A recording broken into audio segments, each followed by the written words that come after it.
বাংলাদেশকে ভেঙে তিন টুকরা করে দেওয়ার সকল আয়োজন সম্পন্ন করছে। এই যে আমাদের বাংলাদেশ ছোট একটা রাষ্ট্র, 55,155 বর্গমাইল, এইটাকেই ভাঙিয়ে তিন টুকরা করে দেওয়ার জন্যে এটা একেবারে আন্তর্জাতিকভাবে ষড়যন্ত্র হইতেছে এবং সেই ফাঁদে আমরা পা দিছি। আমার কাছে অনেকগুলো তথ্য প্রমাণ এখন এসে পড়ছে, সেই ডকুমেন্টসগুলো আপনাদেরকে দিই আমি। প্রথমত, কুমিল্লা থেকে শুরু করে চট্টগ্রাম, এই 11টা জেলা, বিশেষ করে চট্টগ্রাম, পার্বত্য চট্টগ্রাম, এটাকে বাংলাদেশ থেকে বিচ্ছিন্ন করে দেওয়া, একটা স্বাধীন রাষ্ট্র করে দেওয়া। আর একটা হলো রংপুর, বৃহত্তর রংপুর, ওই যে ভারতের 7 সিস্টারের পাশে, এটাকে ভেঙে একটা রাষ্ট্র করে দেওয়া। তাহলে দুইটা, আর মধ্যে বাকি থাকে ঢাকা নিয়ে একটা। এই তিনটার ভাগ করে দেওয়ার জন্য বাংলাদেশকে একেবারে আন্তর্জাতিকভাবে এটা একটা সুদূর প্রসারী খেলা চলতেছে। সেই খেলাটা হলো কি, দীর্ঘদিন ধরে আপনারা জানেন যে আমেরিকা সেন্ট মার্টিন দ্বীপে একটা ঘাঁটি চাই। জিও পলিটিক্সে সারা বিশ্বব্যাপী আমেরিকার 650 ঘাঁটি থাকলেও আমাদের এই এশিয়াতে তেমন ঘাঁটি নাই। এইখানে যদি একটা ঘাঁটি আমেরিকা করতে পারে, তাহলে এই অঞ্চলে তারা খবরদারি করতে পারে, বিশেষ করে চীনকে চাপে ফেলতে পারে।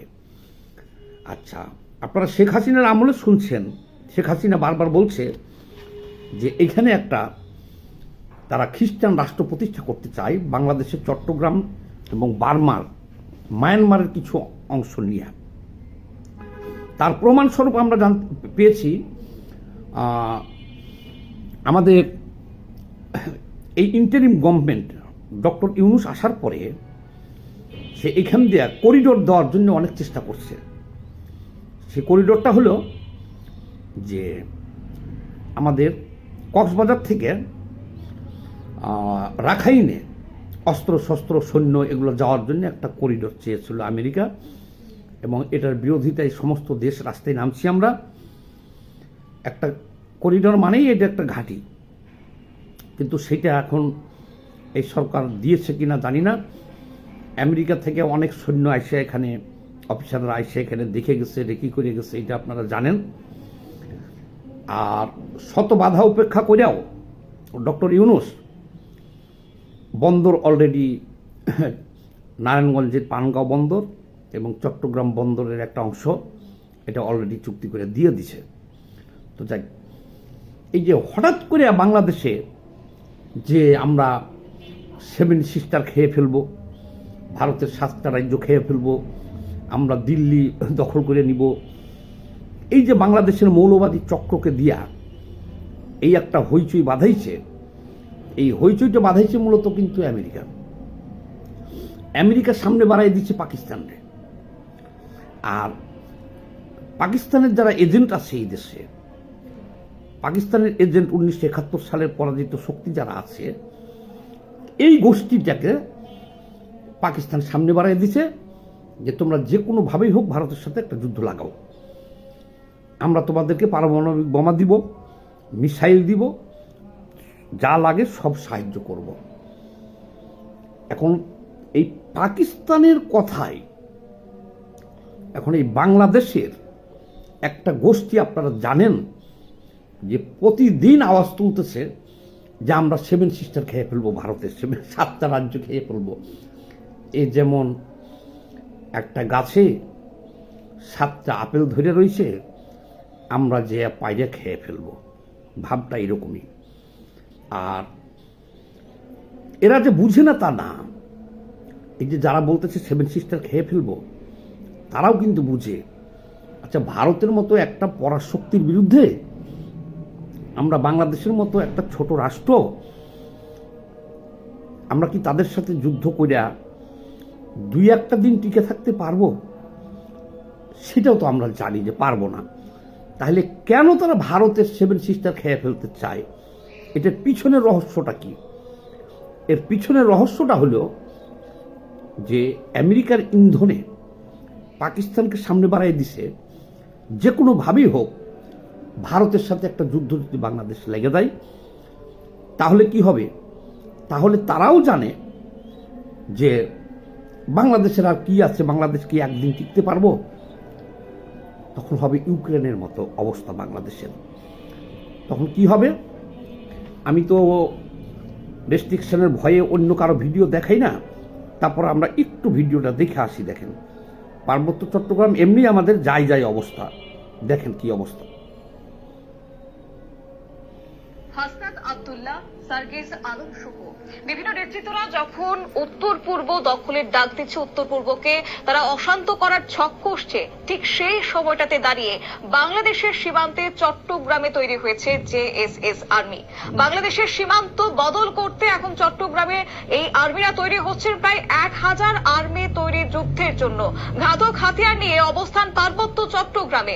বিস্তারিত জানাবো, সঙ্গে যুক্ত হয়েছে প্রতিনিধি শেখ মনিরুল। মনিরুল, কি জানতে পারছো? দেখো, তুমি যেমনটা বলছিলে যে নর্থ ইস্টে বা উত্তর পূর্বে যখন অশান্তির জন্য আইএসআই কে সঙ্গে নিয়ে বাংলাদেশের এই তত্ত্বাবধায়ক সরকার সব রকম চেষ্টা করছে, ঠিক সেই সময়তেই কিন্তু চট্টগ্রামকে মূল বাংলাদেশের থেকে আলাদা করে দিতে এই মুহূর্তে কিন্তু নতুন করে পরিকল্পনা সাজাচ্ছে হচ্ছে জেএসএস আর্মি। এবং জেএসএস আর্মির যদি তোমাকে ব্যাকগ্রাউন্ডটা বলি, এই জেএসএস আর্মি তৈরি করেছিল হচ্ছে সন্তু লারমা।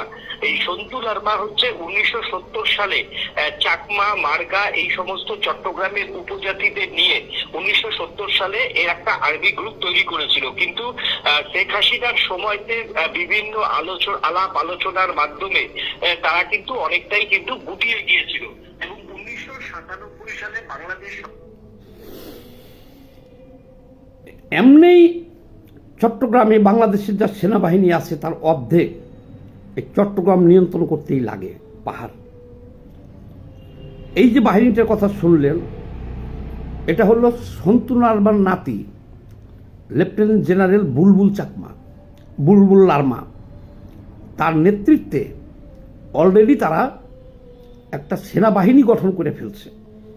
তাদের কাছে সব ধরনের অস্ত্র আছে। এই যে দেখেন, আমি বাকিটুক দেখাই। আর ঠিক তার অপোজিটেই, চট্টগ্রামের অপোজিটে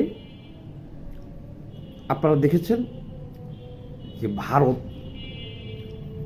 বিশাল একটা ঘাঁটি করছে, সেনাবাহিনীর ঘাঁটি করছে। এখন এই গোষ্ঠীকে যদি ভারত সহযোগিতা করে তাহলে তো আমরা অটোমেটিকলি পার্বত্য চট্টগ্রাম হারিয়ে ফেলব। খালি যদি ভারত এদেরকে একটু সহযোগিতা করে। আর ভারতের সাথে কোনো রকম একটা যুদ্ধ লাগলে তখন ওদেরকে ভারতের সাহায্যই লাগবে না। এখন আপনি কি পার্বত্য চট্টগ্রাম রক্ষা করবেন না ভারতের বিরুদ্ধে যুদ্ধ করবেন বলেন?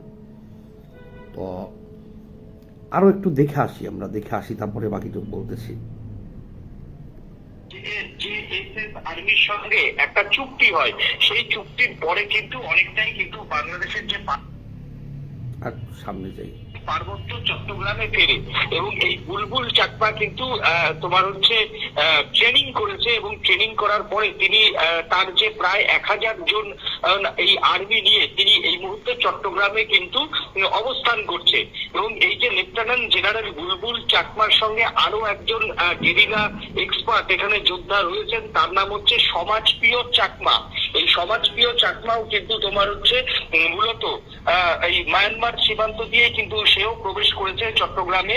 প্রায় 1000 জন গেরিলা বাহিনী এই মুহূর্তে কিন্তু চট্টগ্রামে কিন্তু অবস্থান করছে এবং স্থানীয় সূত্রে কিন্তু জানা যাচ্ছে এদের কাছে ভারী অস্ত্র থেকে আরম্ভ করে সমস্ত রকম অত্যাধুনিক অস্ত্র এবং বিশেষ করে তাদের হাতে ড্রোন পৌঁছে গেছে।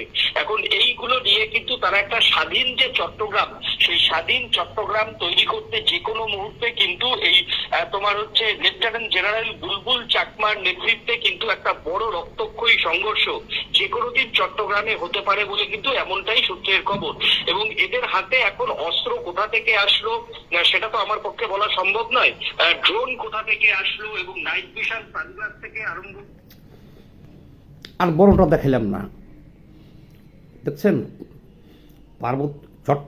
পার্বত্য চট্টগ্রাম বিচ্ছিন্ন করার জন্য বুলবুল চাকমার লেফটেন্যান্ট জেনারেল বুলবুল চাকমার নেতৃত্বে 1000 সদস্যর একটা সেনাবাহিনী তারা অলরেডি গঠন করে ফেলছে। আমাদের দেশের সেনাবাহিনী এমনি চট্টগ্রামে এদেরকে নিয়ন্ত্রণ করতে হিমশিম খাইতেছে, এটি আমরা কন্ট্রোল করতে পারতেছি না। তাহলে কারা কোন উদ্দেশ্যে হঠাৎ করিয়া ভারতের 7 সিস্টার খেয়ে ফেলতে চাইতেছে, কথাটা বুঝেন।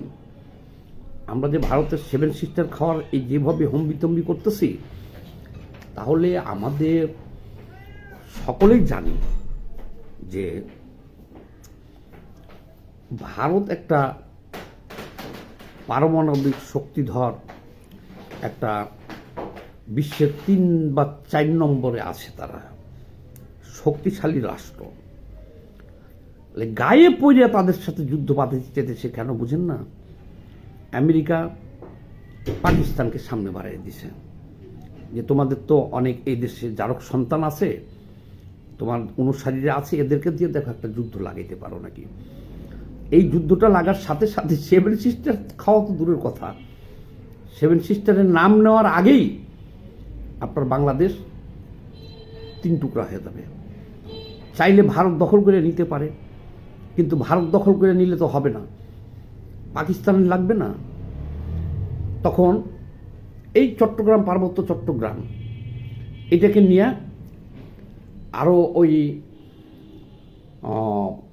রোহিঙ্গাদের মিয়ানমারের একটা অংশ নিয়ে এখানে একটা রাষ্ট্র গঠন করে দিবে, খ্রিস্টান রাষ্ট্র, এবং এটা থাকবে আমেরিকার ঘাঁটি, যে ঘাঁটিটা আমেরিকা 50 বছর ধরে চাইতেছে কিন্তু বাংলাদেশ দিতেছে না। আর রংপুর অঞ্চল বাংলাদেশ থেকে বিচ্ছিন্ন করে 7 সিস্টারের যে চিকেন নেক আছে তাদের এই সমস্যাটা সমাধান করবে, এটাকে 7 সিস্টারের লগে অ্যাড করে দিবে।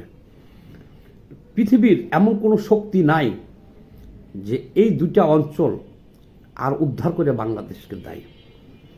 পাকিস্তান, আচ্ছা এই